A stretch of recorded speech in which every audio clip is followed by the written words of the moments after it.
Good morning Telangana. Welcome to T news headlines చూద్దాం. తెలంగాణలో party మారితే సంబరాలు, హర్యానాలో ఏడుపుల. కాంగ్రెస్ ఫిరాయింపుల రాజకీయంపై కేటీఆర్ ఫైర్. సింగరేణిపై పగబట్టిన కేంద్ర రాష్ట్ర ప్రభుత్వాలు. ప్రైవేటీకరణకు బీజేపీ, కాంగ్రెస్ కుట్రలు చేస్తున్నాయన్న కేటీఆర్. పోచారం లక్ష్మీపుత్రుడు కాదు లంకపుత్రుడు. ఎమ్మెల్యే పదవికి రాజీనామా చేయాలన్న గులాబీ నేతలు. రైతు బంధుపై సర్కారు కుంటి సాకులు. కేబినెట్ సబ్ కమిటీ పేరుతో కాలయాపన. తుంగభద్రకు పూడిక సాకుతో నావలి రిజర్వాయర్ విస్తరణ. కర్ణాటక స్కెచ్తో ఇక శ్రీశైలం ఎడారే. తెలంగాణ కాంగ్రెస్లో సీఎం రేవంత్ రెడ్డి కర్రపెత్తనంపై తీవ్ర అసంతృప్తి వ్యక్తమవుతోంది. ప్రభుత్వ నిర్ణయాలపై ఇద్దరు మంత్రులకే పెత్తనం ఇవ్వడం ఏంటని అమాత్యులు మండిపడుతున్నారు. ఎలాంటి అనుభవం లేని వ్యక్తి అపార అనుభవం ఉన్న మంత్రులను పట్టించుకోకపోవడంపై ఆగ్రహం వ్యక్తం చేస్తున్నారు. కాంగ్రెస్లో ఎప్పటి నుంచో ఉన్న అంతర్గత ప్రజాస్వామ్యాన్ని సీఎం పాతరేస్తున్నారని, ఇలా గతంలో ఎప్పుడూ లేదని సీనియర్లు చెబుతున్నారు.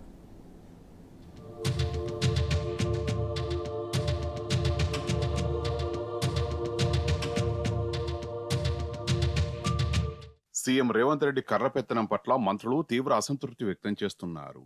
ప్రభుత్వ నిర్ణయాలను ఇద్దరు మంత్రులు మాత్రమే వెల్లడించాలన్న సీఎం నిర్ణయం పట్ల వారు తీవ్రంగా మండిపడుతున్నారు. మంత్రులుగా అపార అనుభవం కలిగిన తమను ఒక్కసారి కూడా మంత్రిగా పనిచేసిన అనుభవం లేని సీఎం రేవంత్ రెడ్డి శాసించడం ఏమిటని ఆగ్రహం వ్యక్తం చేస్తున్నారు. ప్రభుత్వ నిర్ణయాలపై ఇద్దరు మంత్రులు మాత్రమే మాట్లాడడం అనేది గతంలో ఏ ముఖ్యమంత్రి హయాంలోనూ లేదని మండిపడుతున్నారు.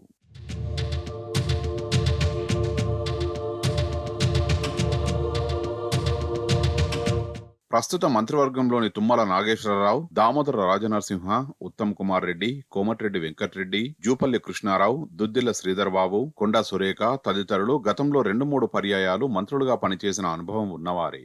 ప్రస్తుత deputy CM Bhatti Vikramarka YS హయాంలో డిప్యూటీ స్పీకర్ గా ఉన్నారు. అయితే గతంలో ఏ సీఎం కూడా తమను ఈ రకంగా కట్టడి చేసిన దాఖలాలు లేవని వారు వాపోతున్నారు. ఇలాంటి అవమానకరమైన పరిస్థితుల్ని తాము ఎదుర్కొనలేదని అంటున్నారు.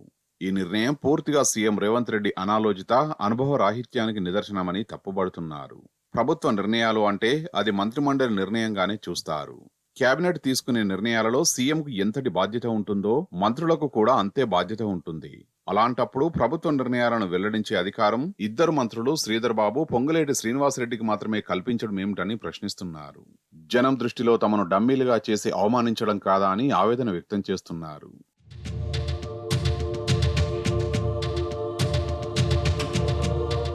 మంత్రులు ఇద్దరిలో పొంగులేటికి ఉన్న అనుభవం ఏమిటి? మొదటిసారి మంత్రి అయిన ఆయనకు తమపై పెత్తనం అప్పగించడం ఏమిటని సీనియర్ మంత్రులు వాపోతున్నారు. 30-40 ఏండ్ల నుంచి రాజకీయాల్లో ఉండడమే కాకుండా గతంలో మినిస్టర్లుగా పనిచేసిన అనుభవం కలిగిన తాము వెళ్లి ఇద్దరు మంత్రులకు తెలియజేయాల్సిన దుస్థితి ఏమిటి అని ప్రశ్నిస్తున్నారు. ముఖ్యమంత్రి అనాలోచిత తమపై కర్రపెత్తనం చేసే ఆధిపత్య నిర్ణయాన్ని అధిష్టానం దృష్టికి తీసుకెళ్లి అక్కడే తేల్చుకుంటామని సీనియర్ మంత్రి ఒకరు మండిపడ్డారు. పిల్లొచ్చి గుడ్డును వెక్కిరించినట్టు తమ పరిస్థితి ఉందని మరో మినిస్టర్ ఆవేదన వ్యక్తం చేశారు. సీఎం తప్ప మంత్రులంతా డమ్మీలేనన్న సంకేతాలు ప్రజలకు ఇచ్చినట్టు అయిందని మండిపడుతున్నారు. ముఖ్యమంత్రి తీసుకున్న నిర్ణయాన్ని 2 రకాలుగా చూస్తున్నామని ఒక మంత్రి విశ్లేషించారు. ఆయనకు సహచర మంత్రులపై ఏమాత్రం నమ్మకం లేకపోవడం, వారి అనుభవాన్ని గౌరవించకపోవడం ఒకటైతే, రెండోది ప్రజల దృష్టిలో మంత్రులంతా డమ్మీలన్న అభిప్రాయం కల్పించడమేనని చెప్పారు. రైతులకు ఒకే దఫా 2 లక్షల రూపాయల రుణమాఫీ చేయాలని మంత్రిమండలి తీసుకున్న సాహసోపేత నిర్ణయాన్ని మంత్రులందరి సమక్షంలో సమిష్టిగా వెల్లడిద్దామని వెంటబెట్టుకొచ్చిన సీఎం రేవంత్ రెడ్డి వేదికపై అసలు విషయం కంటే ఇకపై ప్రభుత్వ నిర్ణయాలను ఇద్దరు మంత్రులు మాత్రమే వెల్లడిస్తారని చెప్పడం సీనియర్ మంత్రుల్ని విస్మయానికి గురిచేసింది.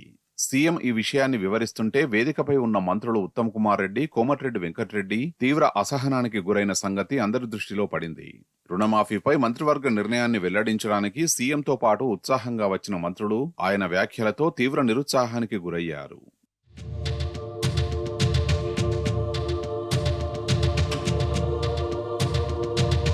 కాంగ్రెస్ పార్టీలో అంతర్గత ప్రజాస్వామ్యం ఎక్కువ.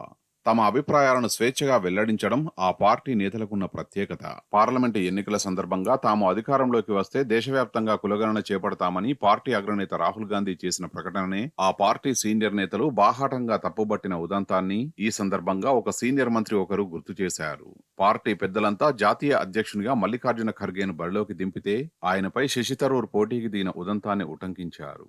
ఈ విధంగా అంతర్గత ప్రజాస్వామ్యం ఉండే కాంగ్రెస్ లో మంత్రులెవరూ మాట్లాడవద్దనే నిబంధన కాంగ్రెస్ అధికారంలో ఉన్న మరే రాష్ట్రంలోనైనా ఉందా అని సీనియర్లు నిలదీస్తున్నారు.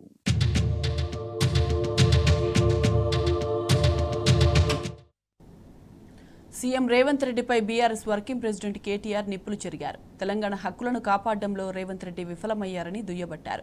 ఇప్పటికే జలవనరులను తాకట్టు పెట్టిన రేవంత్ సింగరేణి ప్రైవేటీకరణ కోసం బీజేపీకి సహకరిస్తున్నారని మండిపడ్డారు. తెలంగాణ వనరులను దోచుకోవడంలో కాంగ్రెస్ బీజేపీ తోడు దొంగలని కేటీఆర్ ఆగ్రహం వ్యక్తం చేశారు.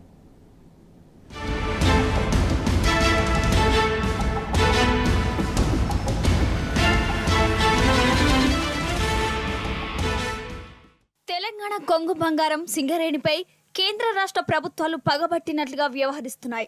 సింగరేణి ప్రైవేటీకరణ కోసం కుట్రలు కుతంత్రాలు చేస్తున్నాయి. అందులో భాగంగానే బొగ్గు బ్లాకుల వేలానికి తెర తీశారు. ఇంత జరుగుతున్నా సీఎం రేవంత్ రెడ్డి పల్లెత్తు మాట కూడా మాట్లాడకుండా మౌనం వహిస్తున్నారు. పైగా కేంద్రంలోని బీజేపీ సర్కార్కు వంత పాడేలా వ్యవహరిస్తున్నారు. ఈ నేపథ్యంలో BRS working president KTR CM Revanth తీరుపై విమర్శనాస్త్రాలు సంధించారు.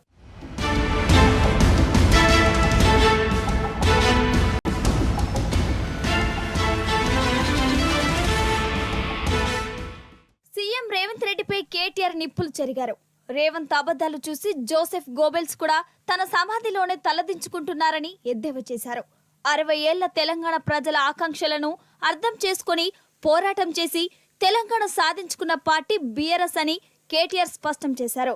మరోవైపు కాంగ్రెస్ పార్టీ తెలంగాణ ప్రజల ఆకాంక్షలను వినకుండా వాటిని క్రూరంగా అణిచి వేల మందిని పొట్టన పెట్టుకుందని మండిపడ్డారు.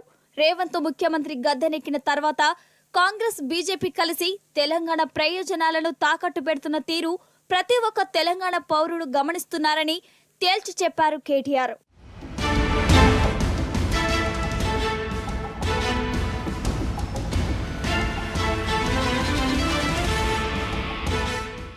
బీఆర్ఎస్ అధినేత కేసీఆర్ పాటు నాటి బీఆర్ఎస్ సర్కార్ తెలంగాణలోని బొగ్గు గనుల అమ్మకాన్ని ఎల్లప్పుడూ వ్యతిరేకించిందని కేటీఆర్ గుర్తు చేశారు. అందుకే నాటి ప్రభుత్వం ఏ రోజు వేలంలో పాల్గొనలేదని స్పష్టం చేశారు. కానీ ఈ రోజు కాంగ్రెస్ పార్టీ నిస్సిగ్గుగా వేలంలో పాల్గొని తెలంగాణ ప్రయోజనాలను దెబ్బకొడుతుందని మండిపడ్డారు. గతంలో కేంద్ర ప్రభుత్వం నియంతృత్వ పోకడలతోని తెలంగాణ బొగ్గు గనులను వేలం వేసిందని దుయ్యబట్టారు. కానీ బీఆర్ఎస్ వ్యతిరేకించడంతో ఇప్పటిదాకా అక్కడి నుంచి ఒక్క తట్టెడు బొగ్గు కూడా ఆ కంపెనీలు ఎత్తలేదన్నారు.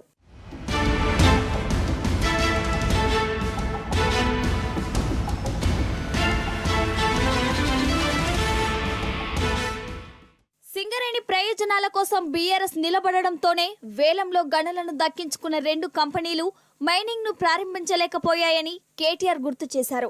కేంద్రంలోని బీజేపీ గనులను కేటాయించిన నాటి బీఆర్ఎస్ ప్రభుత్వ కఠిన వైఖరి నిబద్ధత వల్లనే ఆ కంపెనీలు సింగరేణి బొగ్గును తవ్వలేకపోయాయని స్పష్టం చేశారు. దానికి సంబంధించిన పూర్తి క్రెడిట్ బీఆర్ఎస్ పార్టీకే దక్కుతుందన్నారు.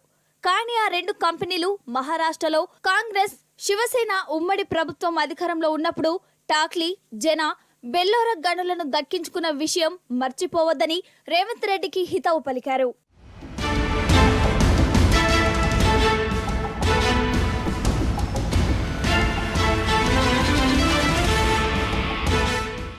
తెలంగాణ ప్రజల హక్కులను, ఆస్తులను, వనరులను తాకట్టు పెట్టడంలో కాంగ్రెస్ బీజేపీ ప్రభుత్వాలు తోడు దొంగల్లా వ్యవహరిస్తున్నాయని కేటీఆర్ మండిపడ్డారు. ఇప్పటికే నదీ జలాల వాటాను వదులుకున్న కాంగ్రెస్ తీరును రాష్ట్ర ప్రజలు తెలుసుకున్నారని తేల్చి చెప్పారు. తాజాగా బీజేపీకి కాంగ్రెస్ అందిస్తున్న సహకారంతో సింగరేణి సంస్థను ప్రైవేటు పరం చేయాలన్న ప్రభుత్వ కుట్ర అందరికీ తెలిసిపోయిందన్నారు కేటీఆర్. గనుల వేలంలో పాల్గొన్న కాంగ్రెస్ సర్కారును, ఉప ముఖ్యమంత్రి బట్టి విక్రమార్కను, కేంద్ర మంత్రి కిషన్ రెడ్డిని తెలంగాణ చరిత్ర క్షమించదని స్పష్టం చేశారు. తెలంగాణ రాష్ట్రానికి కాంగ్రెస్ ప్రభుత్వంతో పాటు జాతీయ పార్టీలు చేస్తున్న ద్రోహానికి ప్రజలు సరైన సమయంలో బలమైన గుణపాఠం చెబుతారని కేటీఆర్ తేల్చి చెప్పారు.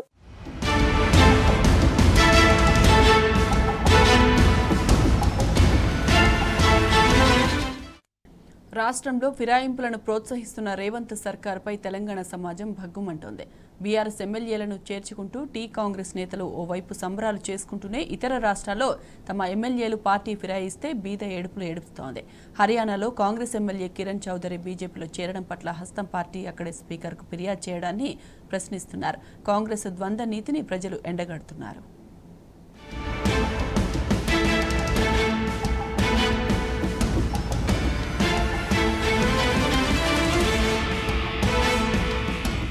కాంగ్రెస్ చెప్పేవన్నీ నీతులు, తీసేవన్నీ గోతులని మరోసారి స్పష్టమైంది. ఒక్క మాటలో చెప్పాలంటే గురువింద గింజ తన నలుపు ఎరగదనే సామెత కాంగ్రెస్ కు సరిగ్గా సరిపోతుంది. ఎన్నికల వేళ మాయమాటలు చెప్పి ఓట్లు దండుకున్న హస్తం పార్టీ ఇప్పుడు ఒక్క హామీ నెరవేర్చడం లేదు. రాజ్యాంగంలోని 10వ షెడ్యూల్ను సవరించి పార్టీ ఫిరాయింపులకు పాల్పడే ఎమ్మెల్యే, ఎంపీలను అనర్హులుగా ప్రకటిస్తామని హామీ ఇచ్చిన కాంగ్రెస్ ఇప్పుడు అందుకు భిన్నంగా వ్యవహరిస్తోంది. తమ ప్రభుత్వాలున్న రాష్ట్రంలో ఫిరాయింపులను ప్రోత్సహిస్తూ ప్రతిపక్షంలో ఉన్న రాష్ట్రాల్లో మాత్రం బీద ఏడుపులు ఏడుస్తోంది.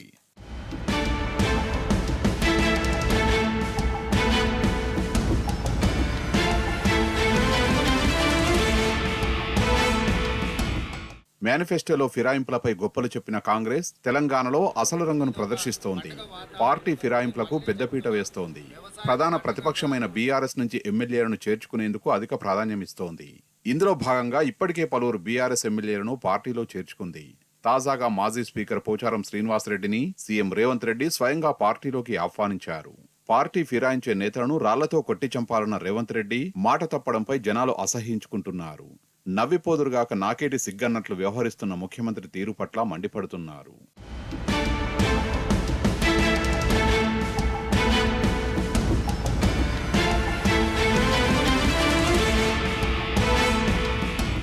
తెలంగాణలో పార్టీ ఫిరాయింపులను జోరుగా ప్రోత్సహిస్తూ కాంగ్రెస్ రాజ్యాంగానికి వ్యతిరేకంగా వ్యవహరిస్తోంది. ప్రజాస్వామ్యానికి విఘాతం కలిగిస్తూ విలువలు లేని రాజకీయం చేస్తోంది. పైగా అంతా సక్రమంగానే చేస్తున్నామంటూ ఆ పార్టీ నేతలు ఫోజులు కొడుతున్నారు. ఇదే పరిస్థితి తాము ప్రతిపక్షంలో ఉన్న రాష్ట్రాల్లో ఎదురైతే మాత్రం అన్యాయం, అక్రమం అంటూ నానా హంగామా చేస్తోంది. హర్యానాలో కాంగ్రెస్ ఎమ్మెల్యే కిరణ్ చౌదరి బీజేపీలో చేరడాన్ని తప్పుబట్టడమే ఇందుకు నిదర్శనం. ఈ మేరకు ఆమెపై వేటు వేయాలని అక్కడి స్పీకర్కు ఫిర్యాదు చేశారు హస్తం పార్టీ నేతలు.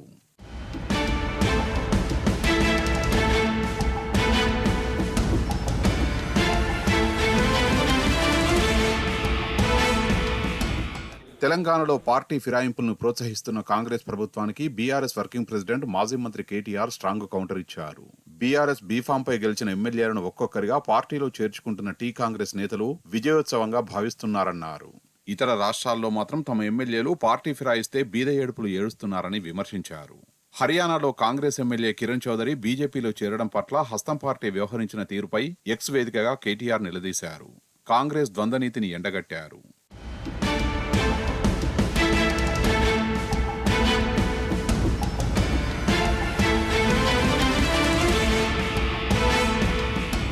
ప్రతిపక్షంలోని ఎమ్మెల్యేలను కాంగ్రెస్లో చేర్చుకోవడంపై తెలంగాణ వాదులు, ప్రజలు భగ్గుమంటున్నారు. రేవంత్ సర్కారు తీరు మార్చుకోవాలని డిమాండ్ చేస్తున్నారు. పార్టీ ఫిరాయింపులను ప్రోత్సహిస్తే ప్రజాక్షేత్రంలో శిక్ష తప్పదని హెచ్చరిస్తున్నారు.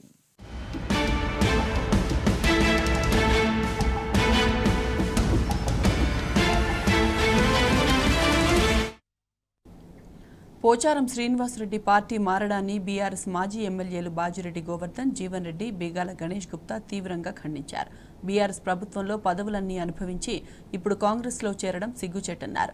పార్టీ మారిన ప్రజాప్రతినిధులకు దమ్ముంటే రాజీనామా చేసి కాంగ్రెస్ బీ ఫామ్పై గెలవాలని సవాల్ విసిరారు. కేవలం క్రషింగ్, ఇసుక వ్యాపారాల కోసమే పోచారం పార్టీ మారడాన్ని విమర్శించారు. కేసీఆర్ చెప్పినట్లు పోచారం లక్ష్మీపుత్రుడు కాదు, లంకపుత్రుడని ఫైర్ అయ్యారు. కాంగ్రెస్ పార్టీలో చేరిన సందర్భంగా వారు మాట్లాడిన మాటలు చూస్తే కొంచెమైనా సిగ్గు ఉండాలి ఆయనకు. ఇదే రేవంత్ రెడ్డి ఎన్నికల ప్రచారంలో భాగంగా బాన్సువాడకి వచ్చి నిన్ను, నీ కొడుకుల్ని ఇద్దరిని కూడా దండుపాల్యం బ్యాచ్ గా అభినందించిండు ఆయన. దండుపాల్యం బ్యాచ్ నువ్వా, రేవంత్ రెడ్డి బ్యాచా? ఇద్దరు కలిసిపోయినా? మరి నీకు నిజంగా నైతికంగా విలువలు ఉంటే ఎమ్మెల్యేగా రాజీనామా చేసి మళ్ళీ పోటీ చేయ ఎమ్మెల్యేగా గెలువు కాంగ్రెస్ పార్టీ ద్వారా. ఇప్పుడు వెళ్తే నీకు గౌరవం ఉంటుంది. కాంగ్రెస్ పార్టీ ఆల్మోస్ట్ 6 నెలల్లో పూర్తిగా అట్టర్ ఫ్లాప్ అయిపోయింది. అధికారం కోసం పోయినట్టు నువ్వు తప్ప ఇంకోటి ఏం లేదు. నీకేం తక్కువ చేసిండు కేసీఆర్ గారు? నీకు మంత్రి పదవి ఇచ్చిండు, సెకండ్ టైం స్పీకర్ ఇచ్చిండు. నీ కొడుకు డీసీబీ ఉమ్మడి జిల్లాలో చైర్మన్ చేసిండు. ఇంకేం కావాలి నీకు? వస్తే నేనే వస్తా అక్కడికి పోటీకి, నీ మీద రెడీగా ఉండు. నువ్వు నువ్వు గెలుస్తావా నేను గెలుస్తావా చూసుకుందాం మనం. కేసీఆర్ గారు గతంలో లక్ష్మీపుత్రుడని పిలిచేది. ఇలా ఈ రాష్ట్రానికి ఆయన ఒక లంక పుత్రుడుగా మారిండు. మరి పార్టీ మారడం చాలా సిగ్గుచేటు అని చెప్పి ఈ సందర్భంగా నేను తెలియజేస్తూ ఉన్నాను. మరి ఈ ప్రజాస్వామ్యాన్ని కూని అయ్యే విధంగా రాష్ట్ర ప్రజలంతా ఆశ్చర్యపోతూ ఉన్నారు. ఈ పోచారం పోయినాక విషచారం అయిపోయిండు, ఒక విషంగా మారింది ఈ రాష్ట్రానికి అని చెప్పి సందర్భంగా తెలియజేస్తాం. గత ప్రభుత్వంలో 10 సంవత్సరంలో ఈ రాష్ట్రంలో 119 నియోజకవర్గాల్లో ఎక్కడ లేనన్ని వేల కోట్ల నిధులు వచ్చినాయంటే 7,500 కోట్ల నిధులు తీసుకుపోయిండు బాన్స్వాడకు. టీఆర్ఎస్ ప్రభుత్వ హయాంలో తీసుకుపోయి 12,000 ఇండ్లు కట్టుకున్నాడు. బాన్స్వాడలో కొబ్బరికాయలు కొడితే నిజామాబాద్ మీకించి 6 దాకా నీళ్ళు వచ్చినాయి. గన్ని ఇనాగ్రేషన్లు చేసుకున్నాడు. ఎన్ని లబ్ధి పొందాలో అన్ని లబ్ధి పొందిండు. ఈ రాష్ట్రంలో ఆ రోజు ముఖ్యమంత్రి కేసీఆర్ గారు ఈయనకి ఇచ్చినంత విలువ ఎవరికి ఇవ్వలే. ఆయన క్రషర్లు బంద్ అయిపోయినాయి, పాపం ఆయన ఇసుక దంద బంద్ అయిపోయింది. అందుకోసమే ఆవేదనతో వెళ్ళిండు. బీఆర్ఎస్ పార్టీని ఇలా మోసం చేసిపోయిన వ్యక్తి ఖచ్చితంగా కూడా మళ్ళా రేపటి రోజున రేవంత్ రెడ్డిని కానీ కాంగ్రెస్ పార్టీని కూడా మోసం చేస్తాడు. రానున్న రోజుల్ని అతి తొందరలోనే బాన్స్వాడలో ఎన్నికలు కూడా జరుగుతాయి. ఆ ఎన్నికల్లో మళ్ళా బీఆర్ఎస్ పార్టీ ఖచ్చితంగా గులాబీ జెండా ఎగిరేస్తుంది.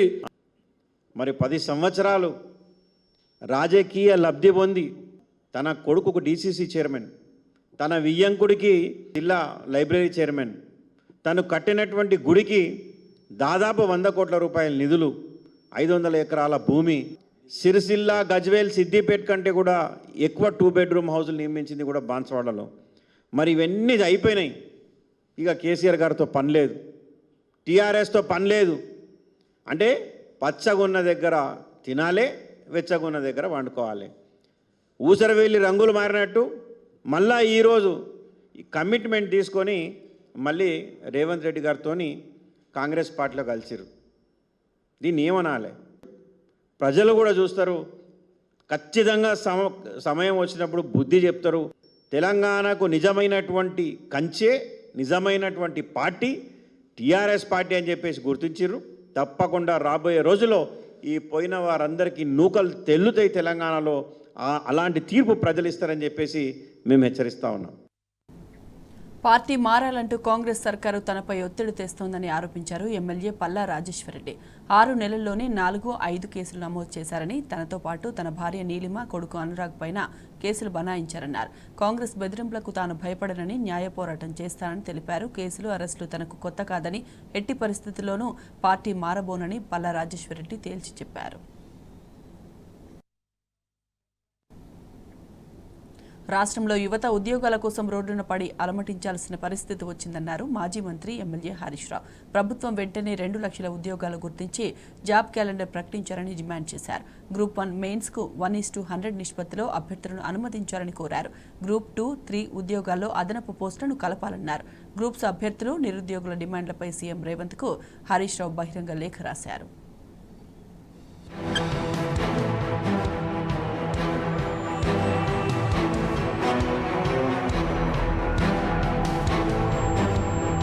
కాంగ్రెస్ ప్రభుత్వం వచ్చాక కొత్తగా ఒక్క ఉద్యోగం కూడా ఇవ్వలేదన్నారు మాజీ మంత్రి MLA Harish Rao.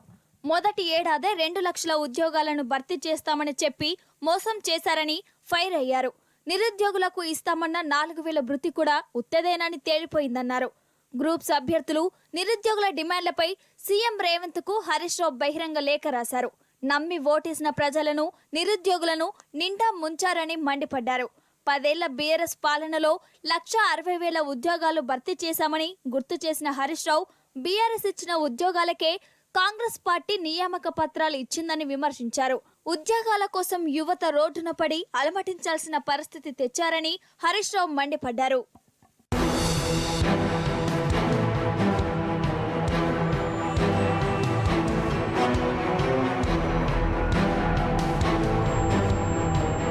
Group 1, DSC తదితర ఉద్యోగాల కోసం చేపట్టిన నియామక ప్రక్రియ ఉద్యోగార్థులకు చాలా ఇబ్బందికరంగా మారిందని హరీష్ రావు చెప్పారు.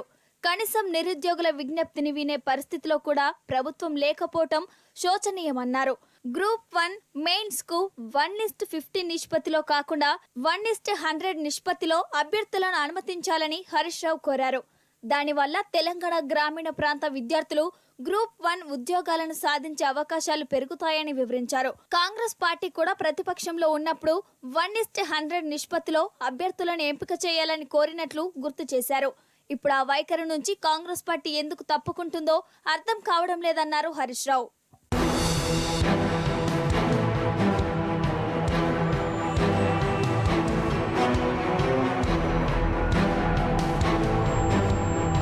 అటు గ్రూప్ 2, గ్రూప్ 3 ఉద్యోగాల విషయంలోనూ యువతకు న్యాయం చేయాలని హరీష్ రావు డిమాండ్ చేశారు. గ్రూప్ 2లో 2000 ఉద్యోగాలు, గ్రూప్ 3లో 3000 ఉద్యోగాలు అదనంగా కలపాలని కోరారు. ఉద్యోగ పరీక్షల తేదీల మధ్య ఎక్కువ వ్యవధి ఉండేలా షెడ్యూల్ సవరించాలని విజ్ఞప్తి చేశారు. వెంటనే 2 లక్షల ఉద్యోగాలు గుర్తించి జాబ్ క్యాలెండర్ ప్రకటించాలని డిమాండ్ చేశారు. అటు మెగా డిఎస్సి నోటిఫికేషన్ విషయంలోనూ కాంగ్రెస్ పార్టీ దోఖా ఇచ్చిందని హరీష్ రావు విమర్శించారు. 25,000 పోస్టులతో మెగా డిఎస్సి వేస్తామని చెప్పి 11,000 పోస్టులతో చేతులు దులుపుకున్నారని మండిపడ్డారు. మేనిఫెస్టోలో చెప్పిన దానికి కట్టుబడి ఉపాధ్యాయ ఖాళీలన్నీ భర్తీ చేసేలా మెగా డిఎస్సి నిర్వహించాలన్నారు హరీష్ రావు.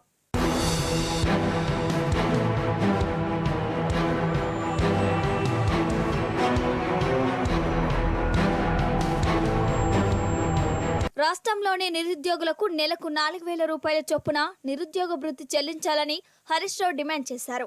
అధికారంలోకి వచ్చిన నాటి నుండి ఇప్పటి వరకున్న బకాయిలన్నీ కలిపి నిరుద్యోగ భృతి చెల్లించాలని కోరారు. కాంగ్రెస్ పార్టీ అధికారంలోకి వస్తే జీవో నెంబర్ 46 రద్దు చేస్తామని నిరుద్యోగులను నమ్మించారని గుర్తు చేశారు. కానీ అధికారంలోకి వచ్చిన తర్వాత వారిని నట్టేట ముంచి జీవో 46 ప్రకారమే నియామక ప్రక్రియ చేపట్టారని మండిపడ్డారు. నిరుద్యోగుల పట్ల కాంగ్రెస్ మోసపూరిత వైఖరికి ఇది మరో నిదర్శనమన్నారు. ప్రభుత్వం వెంటనే జీవో 46 ద్వారా ఏర్పడ్డ సమస్యలను పరిష్కరించి అభ్యర్థులకు న్యాయం చేయాలని హరీష్ రావు కోరారు.